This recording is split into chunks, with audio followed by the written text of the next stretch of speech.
and reverent regard. Both felt that the fabric dictated the final form, and when you compare their bodies of work, you can really see the influence that Balenciaga had over the young Cecilia's work. They had this shared sense of discipline. Of Balenciaga, Givenchy said he, quote, taught me it isn't necessary to put a button where it doesn't belong or to add a flower to make a dress beautiful. It is beautiful of itself. Lovely quote. I think there was definitely mutual respect there. And they had these shared points of aesthetic interest, but their voices really do remain unique. One time, Givenchy finally shared with Balenciaga, now his mentor, that he was very frustrated that he wasn't able to train with him, when he was 17 and 18 when he first entered fashion. And Balenciaga kind of brilliantly reported back to him. He said, quote, there would have been no point. Your good taste is innate, and the hard part is just developing it. Basically, he was like, you wouldn't have been able to develop your own voice working under me. So it's quite the compliment coming from the master.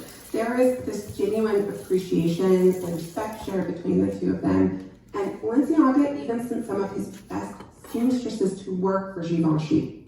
Yeah, this respect definitely flowed both ways in the case of this. For the master to give up some of his own talented employees, he really, really must have believed in Givenchy and wanted him to succeed. And Givenchy did, thanks in no small part to another person he also met in 1953, and we will find out who that person is right after this sponsor break. Cass, I was going to suggest that maybe we play a little bit of a guessing game as to who this next influential person in Givenchy's career might be. Something tells me that many of our listeners might already be onto our trail, and they might already know who this person is. Yes, agreed, because her name and public image are inextricably linked to the house of Givenchy in the popular imagination. The two are practically synonymous with one another. We are, of course, speaking about Audrey Hepburn, one of the biggest style icons of all time, and Givenchy was integral to crafting her image. And I love the charming story of how these two met. Shall we? How can we not? So the tale is told as such. Apparently, Monsieur de Givenchy was at the tail end of finishing a collection. And He was incredibly integral in helping to mold the public images of one of the world's most beloved stars. And this was not only a professional partnership, Cass. Like you mentioned before, Audrey wore his clothes both on and off stage for decades. And of Hepburn, Givenchy has said that to him, she represented the ideal woman. And I think what's interesting about this relationship is we can find the beginnings of what today we would call a brand ambassador. A celebrity who is aligned with a particular brand. And today this is typically a paid partnership, but in the case of Audrey and Hubert, there was a very real, very lifelong and loving friendship. Yeah, their relationship is actually quite touching. Above all, Audrey was my friend, Givenchy told Vogue in a 2010 interview, and I feel her presence every day. In an interview he gave to Suzy Menkes shortly before he died, he revealed that despite no longer being an active part of the fashion industry, he continued to draw in memory of his dearly departed friend. Aw, that's sweet and sad. But while Audrey is certainly Givenchy's most famous celebrity client, she was not alone in her admiration for his work. Wealthy women around the world came to him for elegant simplicity, clothes that relished perfect lines and perfect volumes. Aside from Audrey, some of Givenchy's most notable actress clients included Lauren Bacall, Marlene Dietrich, Greta Garbo, Sophia Loren, and Elizabeth Taylor. His client was also read like a veritable who's who of the social register. Jacqueline Kennedy, Princess Grace of Monaco, Jacqueline de Vive, and Mona Bismarck.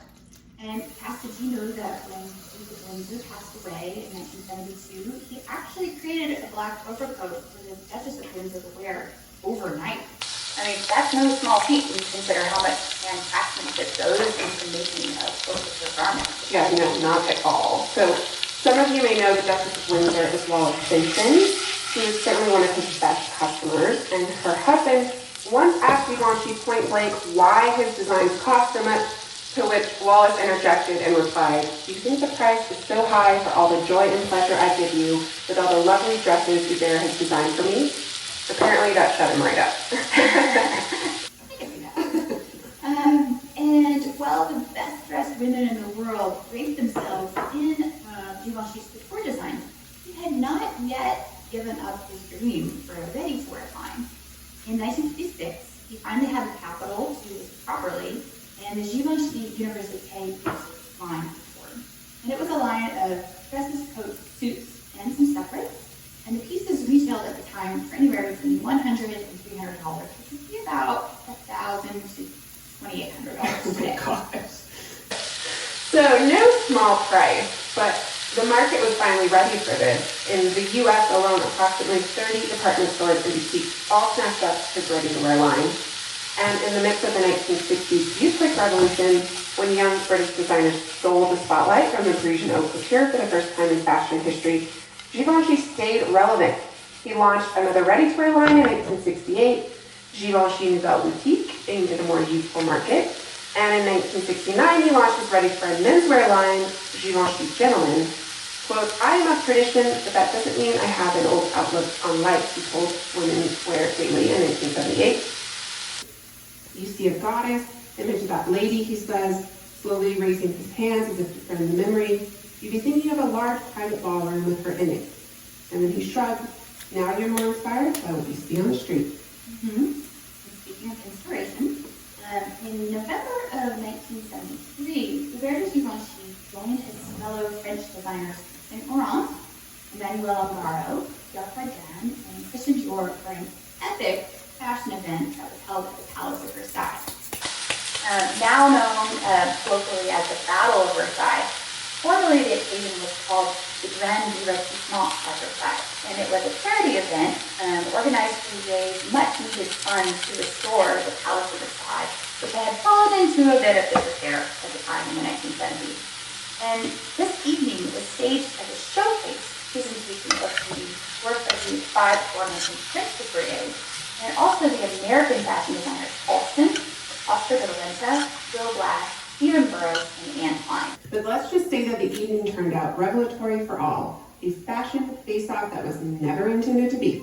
A memorable wedding dress for Meghan, yes, but also an homage to the incomparable Hubert de Givenchy. Claire Waite Keller was at the helm of the legendary house of Givenchy, but her tenure ended in April of 2020, and in June of the same year, Matthew M. Williams, an American, was tapped as her successor and is currently serving as the house's creative director. So McQueen parted ways with Givenchy in 2001 to turn his focus to expanding his own fashion house. Julian McDonald stepped in for a couple of years before Riccardo Tisci, who would reign for 12 straight years. So in other words, two of my all-time favorite designers worked at Givenchy, McQueen and Tisci. Both of their work at Givenchy, while incredibly different, was pure magic. And it's really interesting because Givenchy, this pillar of sophistication and glamour for 40 years, after Hubert left his company, the brand turns into this breeding ground for young avant-garde designers. And the latest of which we should definitely discuss, Claire Waite Keller. She is the first female designer to head the label, and some of you might already be familiar with her name as the designer of Meghan Markle's recent wedding gown. You believe what you believe about your God, but also what you believe about yourself. Belief is a very important thing. It's not just a matter of denomination. It's not just a matter of being a part of a group or a tribe or a clique or a cult. Belief has all to do with your philosophy that you live by, your vision, your purpose, your goals. As Christians, we've come to understand, or you should understand, I'm not sure that you do understand, that what God is most concerned about is belief. Believing in him. He says, I know you're weak, I know you made mistakes, I know you've erred along the way, but if you believe me, it is counted unto you as righteousness. I want that to sink real deep in your head. He said, I know you're not right. Look at somebody and say, I know you're not right. And even though you try, and even though you labor, and even though you commit, and even though you work on it, and even though you pray, and even though you cry, and even though you repent, the very best of us fall short of the righteousness of God. I don't care how prudish you sit up there and look at me and try to act all super holy. There are moments in your life that you wouldn't want to show on this screen up here right now. You'd be up here tipping out like this. If every thought that ran through your head could be heard on the loudspeakers right now, you wouldn't have friends, you wouldn't have kids, you wouldn't have family, you wouldn't have anything, because I don't care. If you drink communion for breakfast every morning, there are still moments in your life that you think some things that you don't want to be heard. And yet God says, if you believe, your belief is counted unto you as righteousness. It will make the difference between where you fell short and what I call you to be. The last mile of the way is filled in simply by faith. That's a really good deal. He said, I'll mark your account up as if you were righteous, even though you're not righteous, just because you believe me. Abraham believed God, the Bible said, and it was counted unto him as righteousness, just because he believed God. That's why you have to be careful about judging people.